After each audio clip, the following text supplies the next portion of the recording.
வணக்கம் மக்களே. சிம்பிள் பருப்பு குழம்பு.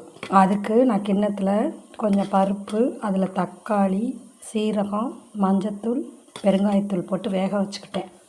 இப்போ அடுப்பில் பாத்திரத்தை வச்சு தாளிக்க போகிறேன். கடுகு, 2 சீரகம், 2 வெந்தயம் போட்டு தாளிச்சுக்கிட்டேன். வெங்காயம் போடுறேன். அடுத்து வெங்காயம் வதஞ்சிச்சு. கருவேப்பிலை வீட்டில் இருக்கிறத வச்சு போடுறேன். பருப்பை நல்லா மசிச்சு விட்டுட்டேன். இப்போ தூக்கி இதில் ஊற்ற போகிறேன்.